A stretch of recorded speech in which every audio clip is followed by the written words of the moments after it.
¿Qué está pasando acá? Los que estuvieron la semana pasada deben saber lo que pasa, ¿no? Y no se preocupen, que tiene que ver con el mensaje del día también. Y los que no estuvieron, no faltan a la iglesia, así van a saber lo que pasa toda la semana. La semana pasada estuvo con nosotros el pastor Daniel Martín, el profesor del Instituto Bíblico, y explicó lo que era esta vestimenta. Esta es la vestimenta que se ponía el sumo sacerdote en el Antiguo Testamento. Y aquí al frente, representando con estas 12 piedras, las 12 tribus, representando frente a Dios en el templo. Y aquí, ¿se acuerdan lo que decía aquí en la frente? Santidad. Ya, no se preocupen, yo se los voy a recordar a los que no se acuerdan, pero santidad a Dios o santo perteneciente a Jehová. Eso es lo que quiere decir. Y él nos explicaba eso la semana pasada. Kadosh le Yahweh, santo perteneciente a Jehová, de modo que cuando este hombre estaba frente al pueblo, representaba a Dios frente al pueblo. ¿Se acuerdan? Bueno, para que estemos todos más o menos ubicados y que sepamos todo lo que ocurre, vamos a ver un pequeño video que recapitula lo que ocurrió la semana pasada. Veamos juntos el video. Y tenemos una foto ahí del sumo sacerdote con su traje muy bonito, mírelo. Yo le propuse al pastor Eduardo que el próximo domingo predique así.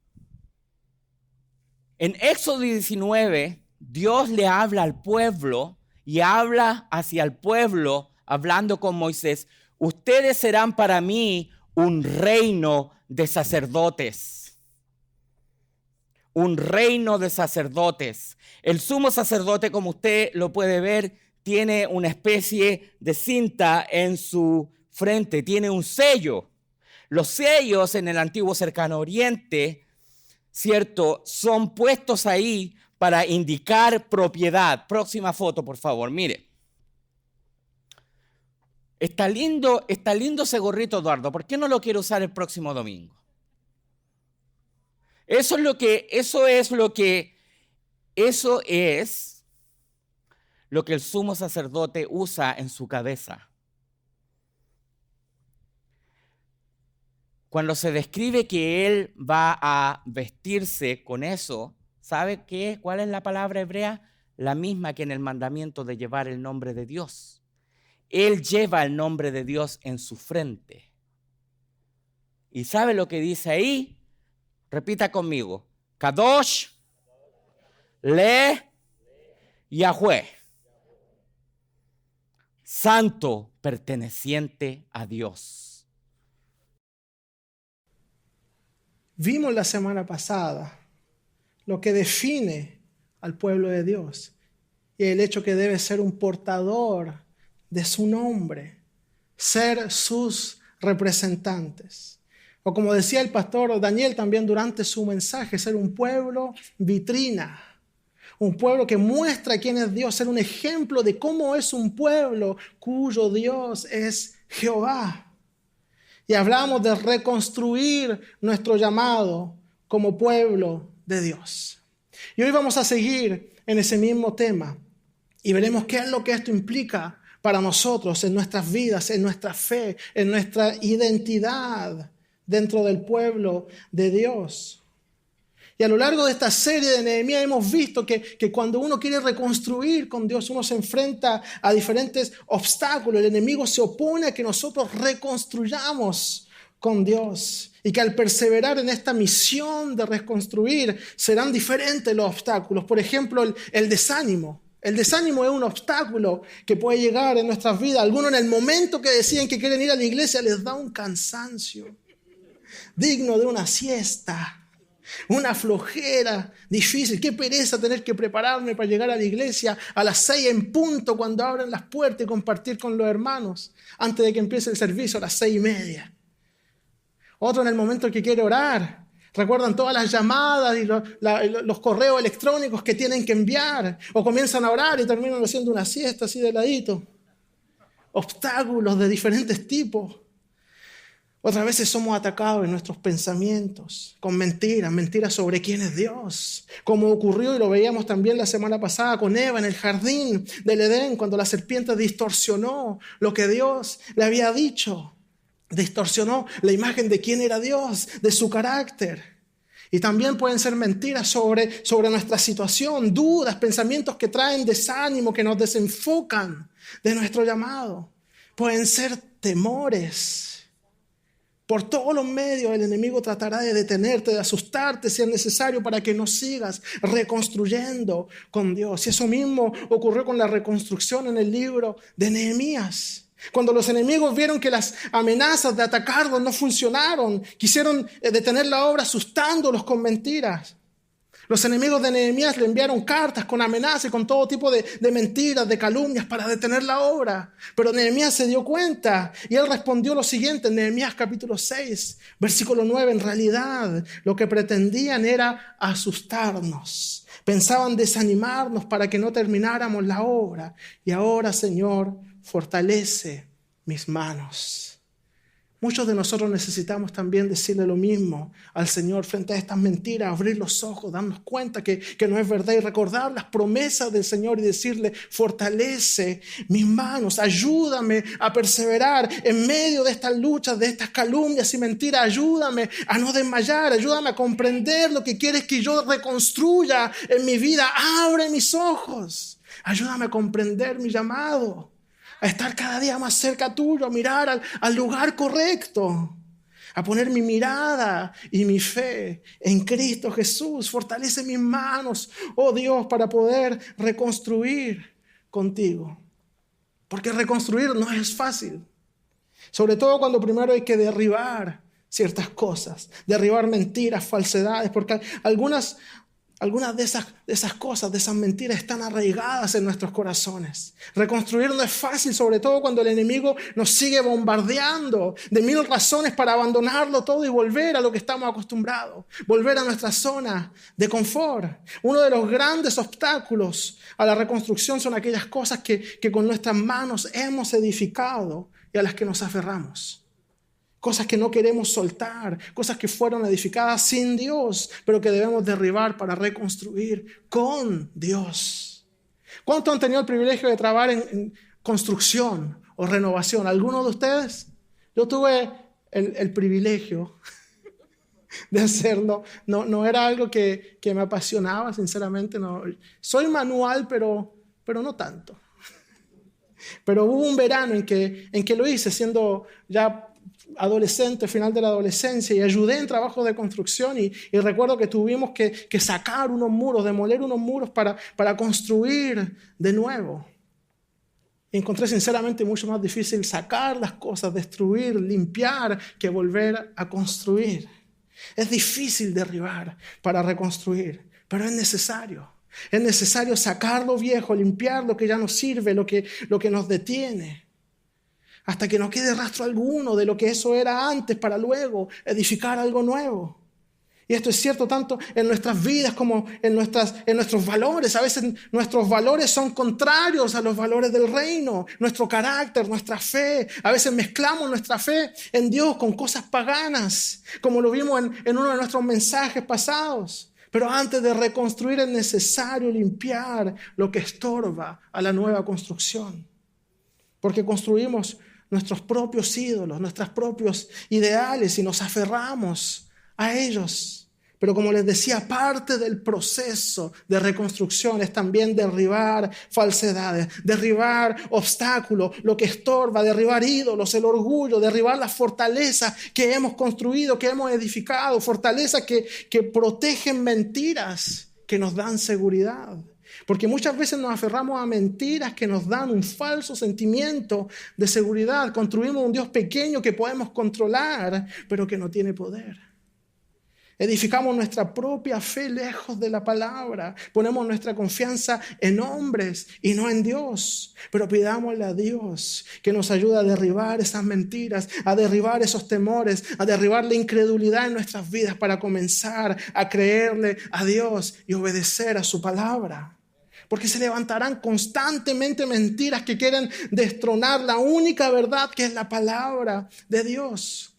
Por eso es necesario que seamos ese pueblo santo, que declara, tal como dijo el apóstol Pablo en 2 Corintios 10:5, destruimos argumentos y toda altivez que se levanta contra el conocimiento de Dios y llevamos cautivo todo pensamiento para que obedezca a Cristo. Ese es nuestro llamado como pueblo, ser esa iglesia que derriba todo obstáculo a la predicación de nuestra identidad en Cristo, que no se detiene frente al adversario, porque sabemos que mayor es el que está en nosotros que el que está en el mundo y que el Señor es quien nos edifica. Él edifica su iglesia y las puertas del infierno no prevalecerán contra ella.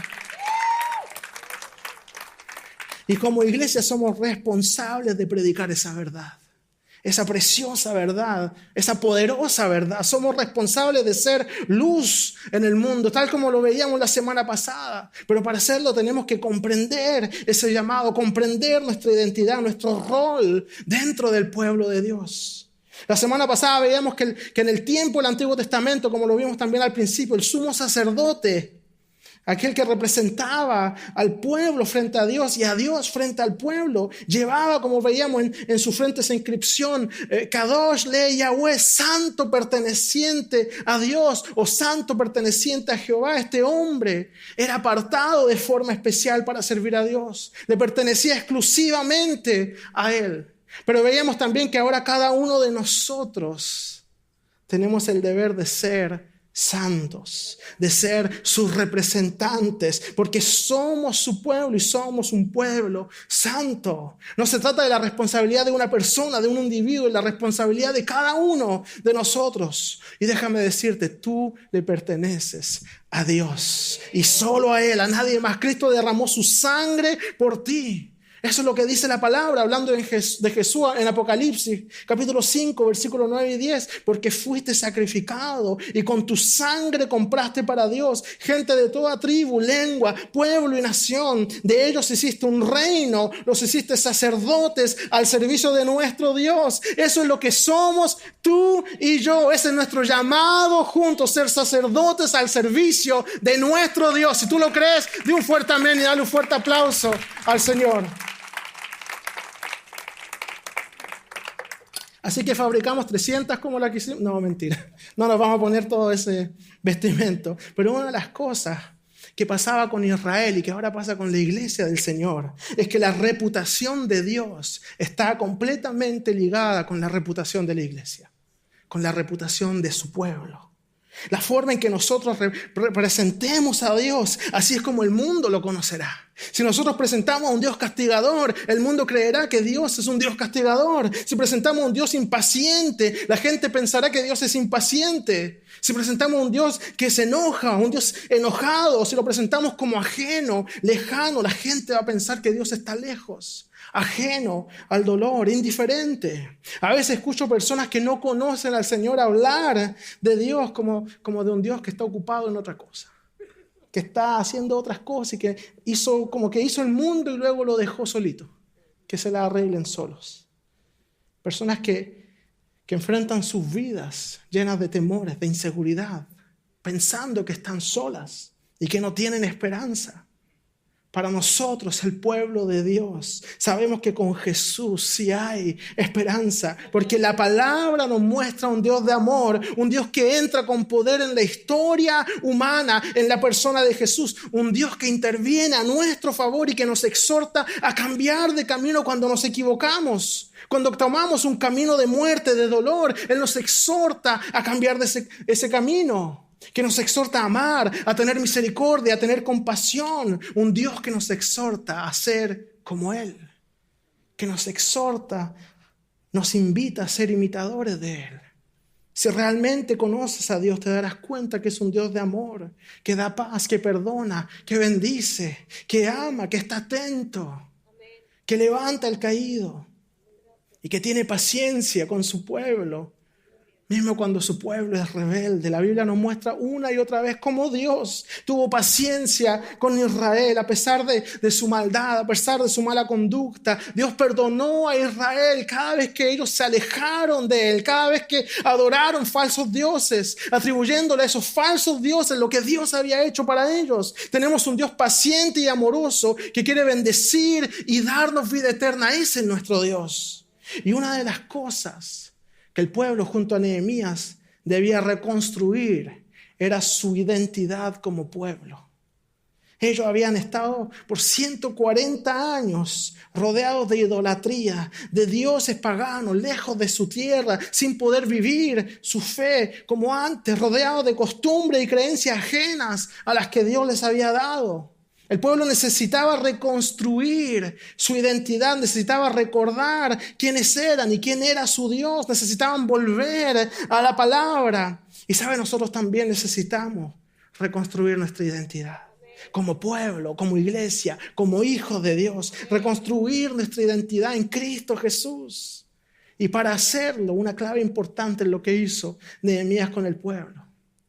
El pueblo había vivido tanto tiempo sin templo y sin poder practicar su fe como antes, rodeado de costumbres extranjeras, que habían olvidado la palabra de Dios. Necesitaban volver a la palabra. Entonces un día un maestro llamado Esdras leyó la ley frente a todo el pueblo, desde el alba, dice la Biblia, hasta el mediodía. ¿Y sabe qué? El día que ellos lo hicieron, se pusieron de pie para escuchar.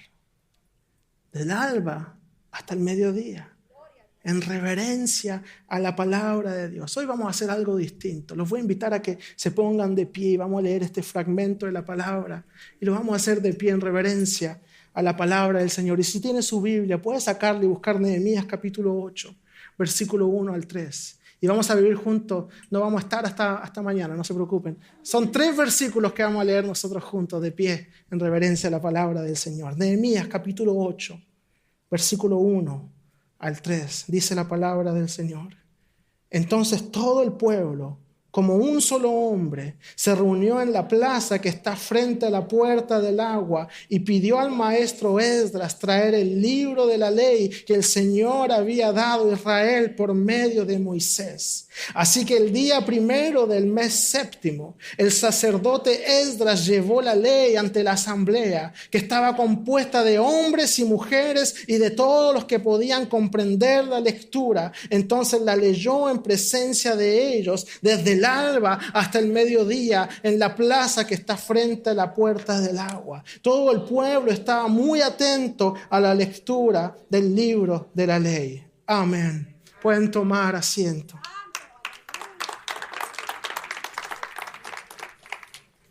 El mensaje de hoy lleva por título Reconstruir tu identidad. Y tal como el pueblo en aquel entonces, vamos a encontrar nuestra identidad en la palabra de Dios. Y hay 3 cosas de nuestra identidad que quiero compartir con ustedes hoy. Dios dice en su palabra que somos su pueblo, que somos sus hijos, y también nos invita a ser sus amigos. Como lo vimos, lo primero que debemos recordar es que somos su pueblo. Y ser su pueblo implica algunas cosas importantes, entre ellas lo que nombrábamos recién, ser sus representantes. Y muchos se confunden con este tema y se hacen la pregunta, pero ¿no es Israel el pueblo de Dios? ¿Nosotros qué hacemos en esta historia? ¿Cuál es nuestro rol? ¿Cuál es nuestro lugar? Gálatas capítulo 3, versículo 26 al 29 dice: todos ustedes son hijos de Dios mediante la fe en Cristo Jesús. Porque todos los que han sido bautizados en Cristo se han revestido de Cristo. Ya no hay judío ni no judío, esclavo ni libre, hombre ni mujer, sino que todos ustedes son uno solo en Cristo Jesús. Y si ustedes pertenecen a Cristo, son la descendencia de Abraham y herederos según la promesa. Eso nos dice la palabra de Dios. Qué preciosa, ¿verdad? Ya no se trata de una pertenencia de una etnia o por familia o por sangre. Se trata de nuestra fe puesta en Cristo Jesús. Por eso decimos que somos el pueblo de Dios. Hay una herencia, hay una identidad como pueblo a la cual tenemos derecho por haber creído. Y aquí Pablo deja muy en claro que en Cristo no hay distinción racial, social o de género. Todos somos uno en Cristo Jesús. Al estar en Cristo, estamos en la promesa hecha a Abraham, una relación con Dios, bendición de Dios, benevolencia. Pero con esos privilegios viene también una responsabilidad. Cuando Dios hizo su pacto con Abraham, también le dijo, por medio de ti serán bendecidas todas las familias de la tierra. Dios escogió un pueblo para que por medio de ese pueblo su luz resplandeciera para toda la humanidad. Por medio de su pueblo, el poderoso evangelio debe ser predicado. Por medio de su pueblo, la bendición de vida eterna debe ser accesible para todas las familias de la tierra. Como pueblo, cada uno cumple la misión del sacerdote, ser representante de Dios en todo lugar a donde vamos, tanto aquí en la asamblea como afuera. En todo momento eres pueblo de Dios, en todo momento eres su iglesia. Y la Biblia dice también que Él ha hecho de nosotros una nación de sacerdotes. 1 de Pedro, capítulo 2, versículos 9 y 10. Pero ustedes son linaje escogido, real sacerdocio, nación santa, pueblo adquirido, para que anuncien las virtudes de aquel que los ha llamado de las tinieblas a su luz admirable. Ustedes antes ni siquiera eran pueblo, pero ahora son pueblo de Dios. Antes no habían recibido misericordia, pero ahora ya la han recibido. Qué preciosa palabra para nosotros. Y esa misericordia que hemos recibido también la debemos dar. Y aquí Pedro nos enseña que los cristianos somos los que damos continuidad a los propósitos divinos que comenzaron con Abraham y luego Moisés. La iglesia, el cumplimiento y la continuación del pueblo de Dios, de Israel. El plan de Dios no quedó frustrado cuando Israel fue rebelde, cuando Israel no recibió al Mesías. Al contrario, eso fue el cumplimiento del plan divino. Jesús no fue derrotado en la cruz, fue victorioso. Eso era la piedra principal de su plan para edificar el pueblo que le había prometido a Abraham, pueblo que sería de bendición para todas las familias de la tierra, pueblo que sería luz para las naciones. Esa es nuestra identidad como pueblo de Dios. Y también como parte de su pueblo somos llamados a ser santos. Y algunos se preguntan, ¿qué quiere decir ser santo? ¿Cómo puedo ser santo?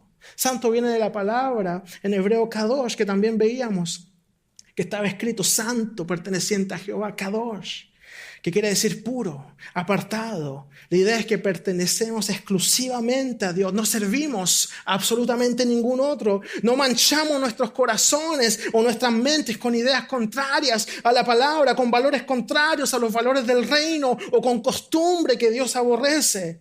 Nos mantenemos apartados del mal para nuestro Dios. Practicamos justicia, misericordia, compasión. Somos consagrados a Él.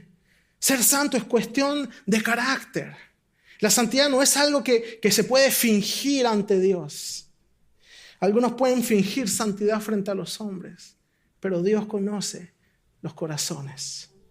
Algunos preguntan con respecto a la santidad, ¿y es malo ver tele?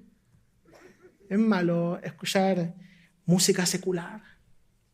Ser santo es mucho más profundo que eso. Obviamente tenga cuidado con lo que ve, con lo que escucha, con lo que hace, con lo que dice. Cuidado con lo que deja entrar a su mente, a su corazón. Pero estas preguntas son para mí demasiado superficiales. Hay una profundidad mucho más grande en la idea de ser santo. Ser santo es mucho más que la música que escucha o lo que ve en la tele. Ser santo se trata de carácter, se trata de quién eres, se trata de a quién le perteneces. ¿Qué haces cuando nadie te ve? ¿Cómo te comportas cuando crees que nadie te puede juzgar? Cuando no estás en la iglesia, no es tanto lo que ves, es lo que dejas que te influencie.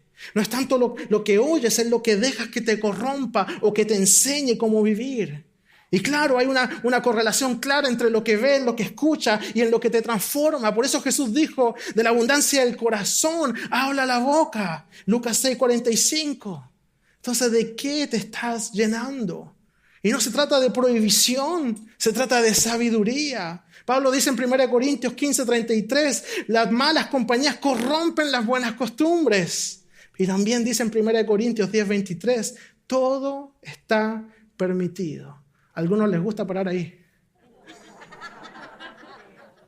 Pero después dice, pero no todo es provechoso. Todo está permitido, pero no todo es constructivo. Entonces puedo hacer lo que yo quiera. Puedo vivir la vida que yo quiera, escuchar la música que quiero, ver la tele como yo quiera. Claro que sí, pero recuerden, no todo es provechoso. No todo es constructivo. Hay hábitos que te llevan a la ruina. Hay caminos que te llevan a la perdición. Y Dios no te obliga a cambiar de camino. Solo te invita a hacerlo. Te invita a hacerlo. Porque ese es nuestro Dios. Ese es su carácter. No obliga, invita. Y lo veíamos también la semana pasada. Viene a la iglesia, ora, si lee la Biblia y hasta tiene cara de santo. No escucha música secular, no ve tele, ni siquiera tiene tele en la casa. Pero si murmura, miente, es deshonesto, no es íntegro, no tiene temor de Dios. Frente a la gente es un amor, pero cuando se va, ¿cómo habla de ellos? Eso no es santidad. Eso no es el carácter que Dios busca en su pueblo. Dios busca un pueblo honesto. Un pueblo que inspira a los demás, un pueblo digno de confianza, un pueblo que ama, un pueblo que respeta las autoridades, un pueblo del que los demás pueden decir, ellos son hombres y mujeres de palabras, dignos de imitar, hombres y mujeres íntegros, honestos. No sé cómo lo hacen, no sé por qué son así, pero esa gente me inspira confianza, de esa gente me fío. Eso es ser el pueblo santo de Dios, brillando en medio de la oscuridad, brillando en medio de un mundo corrupto y poniendo en alto el nombre de Jesús, diciendo nosotros somos así porque nuestro Dios es así. Y una clave para reconstruir tu identidad en Dios es justamente conocer a tu Dios, conocer su carácter y saber que no estás obligado, pero estás invitado a imitarlo, a imitar su santidad. Y eso lo sabemos porque lo vemos en su palabra. Dios lo hizo con Israel y su carácter no cambia. Él dijo en Deuteronomio 30, 19, hoy pongo el cielo y la tierra por testigos contra ti, de que te he dado a elegir entre la vida y la muerte, entre la bendición y la maldición. Elige pues la vida para que vivan tú y tus descendientes. Eso mismo nos dice el Señor hoy. Eso mismo nos dice el Espíritu Santo. Cada vez que escuchamos su palabra, su Espíritu nos invita diciendo, escoge la vida, escoge la bendición. Hay un futuro glorioso en mi presencia. Escoge la vida, hay promesa de vida eterna, de resurrección. Escoge la vida porque hay promesas de ser un pueblo, de ser sacerdotes, de ser santos, de ser benditos. Escoge la bendición para que vivas. Eso nos dice el Señor. Comprender nuestra identidad pasa por comprender quién es nuestro Dios. Y eso es lo que el enemigo más ataca. Él trata de distorsionar la imagen de Dios. Y hará todo lo posible para que olvides sus promesas. Pero Dios, sin cansarse, nos vuelve a invitar, nos vuelve a llamar, nos vuelve a recordar sus promesas. Escoge la vida, escoge la bendición. Y al hacerlo te darás cuenta que en Él ya no somos esclavos. En Él ya no somos huérfanos. Ya no somos derrotados, condenados por el pecado. Somos hechos hijos, herederos, pertenecientes al Señor. Somos su pueblo. Y Él es quien nos santifica, porque Él dio su vida por nosotros. Y cuando lo aceptamos y creemos en Él, se cumple la palabra que dice en Gálatas 2:20. Pablo dice, he sido crucificado con Cristo y ya no vivo yo, sino que Cristo vive en mí. Lo que ahora vivo en el cuerpo, lo vivo por la fe en el Hijo de Dios que me amó y dio su vida por mí. Cuando crees, eres revestido de Cristo. Y eso te da acceso a las promesas como hijo de Dios. Porque reconstruir nuestra identidad es también comprender lo siguiente: somos hijos. Hace una semana atrás hablábamos de lo que era ser un niño en el tiempo de Jesús. Y vimos que un niño era indefenso, que no podía valerse por sí mismo, no tenía ningún derecho legalmente, dependía completamente de su padre. Un niño abandonado estaba condenado a morir, al menos de ser tomado como un esclavo.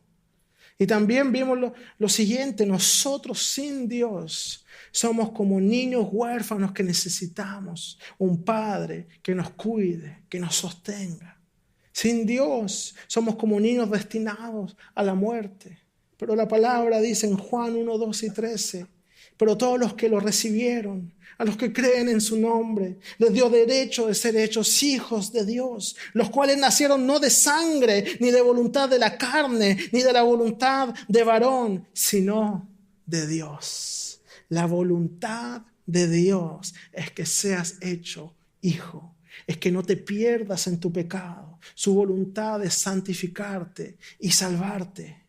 Cuando comprendemos lo que era ser un huérfano en el tiempo de Jesús, comprendemos la profundidad de estas palabras, todo lo que esto implica. Antes estábamos destinados a la muerte eterna, ahora somos hijos de Dios destinados a vida eterna. Antes no teníamos recursos para defendernos, ahora Dios es nuestro defensor, Jesús nuestro abogado. Antes no teníamos derecho alguno, ahora somos herederos y pertenecemos al pueblo de Dios.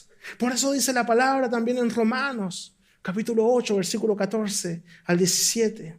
Porque todos los que son guiados por el Espíritu de Dios son hijos de Dios. Y ustedes no recibieron un espíritu que de nuevo los esclavice al miedo, sino el espíritu que los adopta como hijos y les permite clamar: Abba, Padre. El Espíritu mismo asegura a nuestro espíritu que somos hijos de Dios, y si hijos, también herederos, herederos de Dios y coherederos con Cristo, si es que padecemos juntamente con Él, para que juntamente con Él seamos glorificados.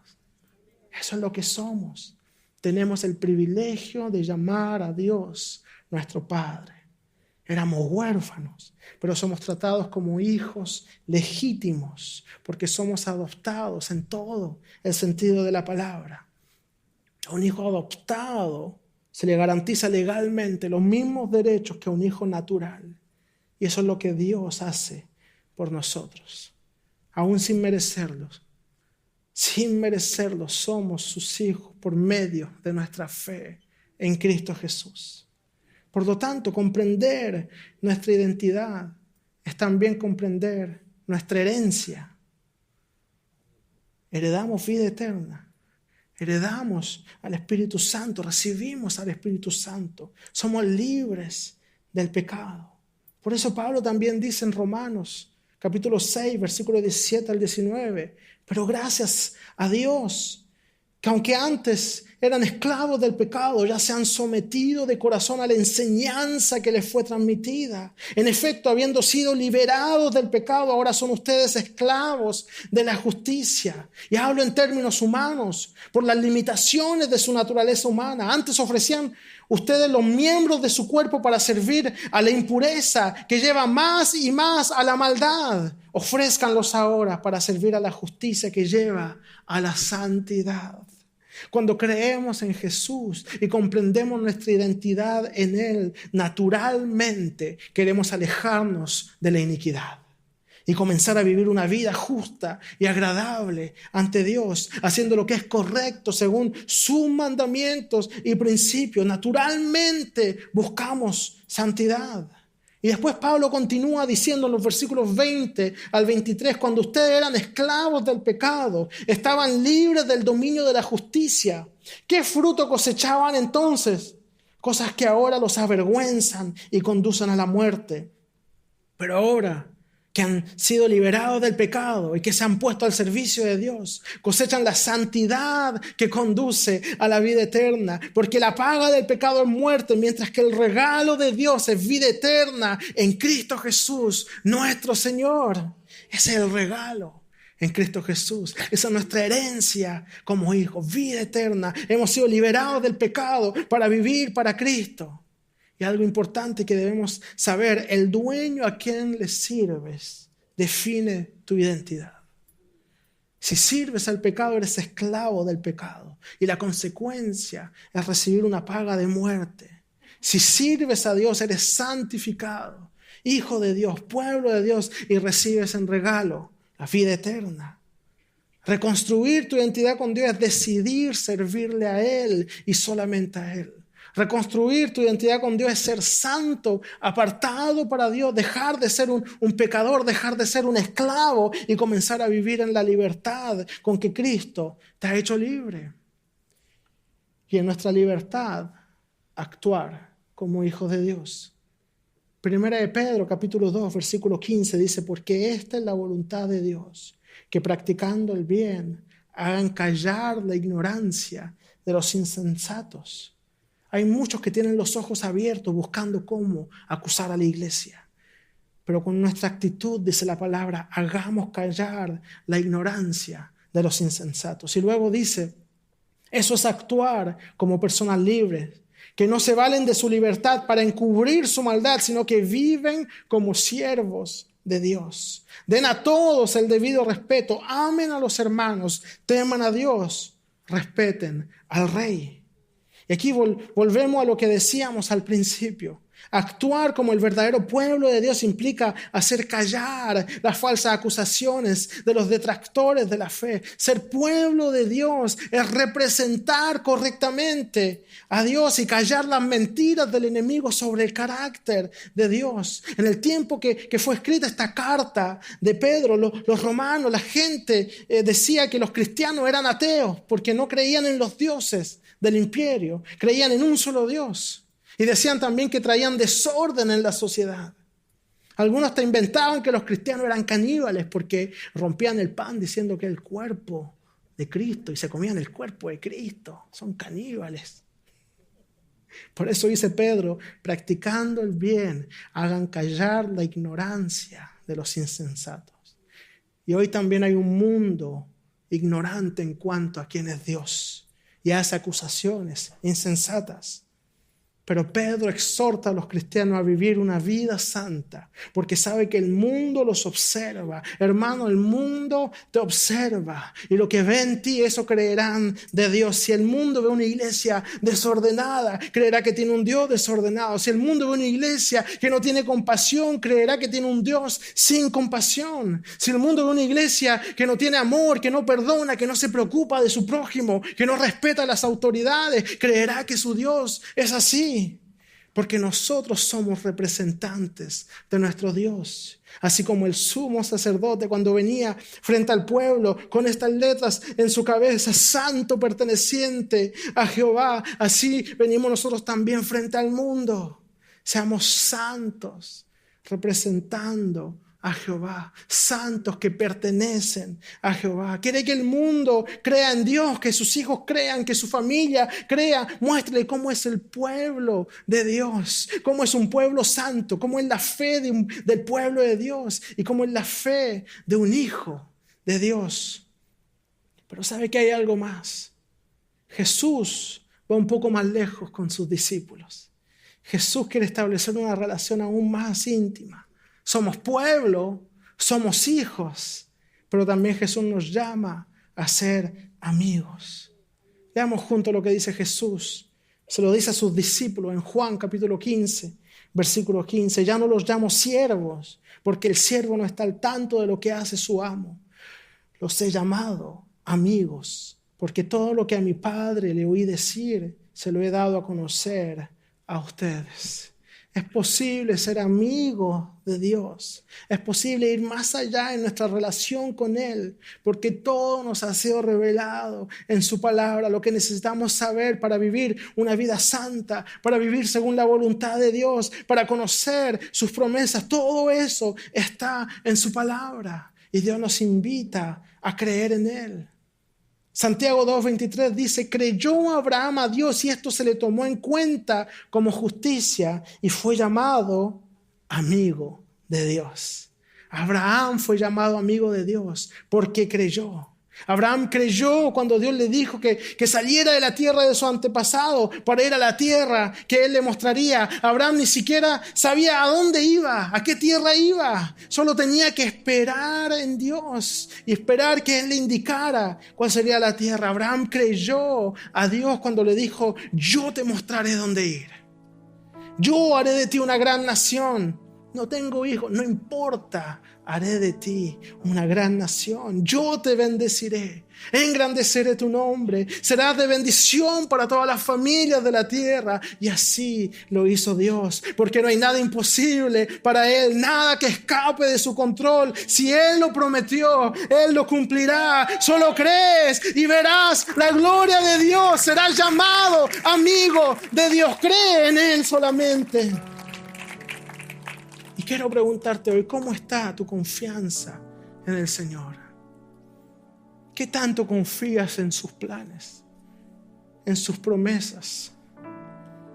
En el texto de Juan, cuando Jesús le dice esto a sus discípulos, Él comparte su corazón con ellos, comparte Dios su corazón con sus seguidores. Y el contexto nos muestra muy claramente que lo que hay en su corazón es amor. Si dejas que Dios comparta su corazón contigo, Él te llenará de amor.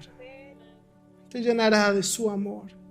En Jesús encontrarás un amigo incondicional, un amigo fiel, un amigo que lo dio todo por ti. Y retomando las palabras de Jesús en este mismo evangelio, Juan 15:13, nadie tiene amor más grande que el que da la vida por sus amigos. Un verdadero amigo conoce a su amigo. Confía en su amigo. Ama a su amigo. Seamos esos amigos que conocen a su Dios, que conocen a aquel que nos ha dado libertad, que ha dado su vida por nosotros y que nos ha dado la victoria.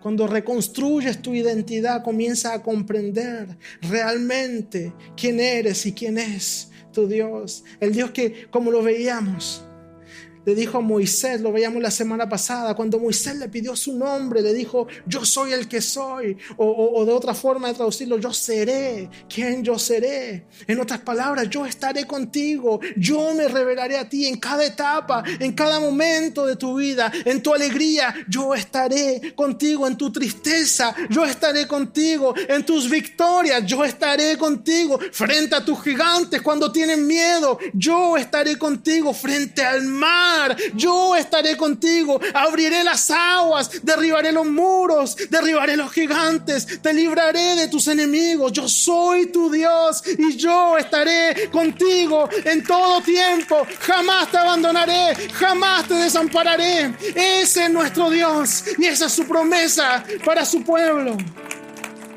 Quiero invitarlo a que se ponga de pie con nosotros. Reconstruir nuestra identidad, se los digo una vez más, implica conocer a nuestro Dios y poner nuestra confianza en Él para luego ser llamados su pueblo santo, sus hijos, sus amigos. Y obviamente, como les decía, no le voy a pedir que se ponga una túnica especial o algo en su frente, es más bien en tu corazón, primeramente siendo parte del pueblo de Dios frente a los hombres. Cuando te ven a ti y ven a tu Dios, ven su carácter, ven a un pueblo santo. Así es el pueblo de Dios. En tu corazón sabe que eres hijo, porque tienes la seguridad de tu salvación, seguridad de tu herencia, seguridad de que ya no eres huérfano. Así eres hijo de Dios. Y también conoces a tu Dios como quien conoce a un amigo íntimo. Todo nos es revelado en la palabra sobre quién es Dios. Conócelo. De esa forma puedes presentarle al mundo a tu Dios. Confía en Él. Confía en sus promesas. Y conoce el corazón lleno de amor de Dios. Así eres amigo de Dios. Y si tú estás aquí y hoy es la primera vez que escuchas hablar de ese Dios de amor, que quiere una relación contigo, nunca habías conocido a ese Dios de amor que tiene promesas para ti, que te invita a ser parte de su pueblo, de sus hijos, hoy puedes responder a esa invitación que el Señor te hace. Hoy puedes decirle, yo quiero ser parte de tu pueblo, yo quiero ser hecho hijo tuyo, yo quiero conocerte, yo quiero ser tu amigo. Así que si tú quieres responder a su llamado hoy, lo puedes hacer en una oración con nosotros. Solo tienes que creer. Solo tienes que poner tu confianza en Él, porque Él ya lo hizo absolutamente todo por ti y te está esperando con los brazos abiertos. Es hora de construir tu identidad con Él. No eres lo que el mundo dice de ti. No eres ni un fracaso, ni un fraude, no eres imperdonable. A todos los que creen en su nombre, les dio potestad de ser hechos hijos de Dios. Hoy tú también puedes ser hecho hijo de Dios. Tú también puedes ser libre del pecado y comenzar a vivir una nueva vida en Cristo Jesús. Comenzar a vivir, entrar en la vida eterna que Cristo te quiere dar. Si lo quieres hacer, te invito a que repitas esta oración conmigo. Y toda la iglesia vamos a orar junto, acompañando a los que quizás están orando por primera vez. Dígale conmigo: Señor Jesús, gracias por tu amor. Gracias por dar tu vida por mí. Quiero ser parte de tu pueblo.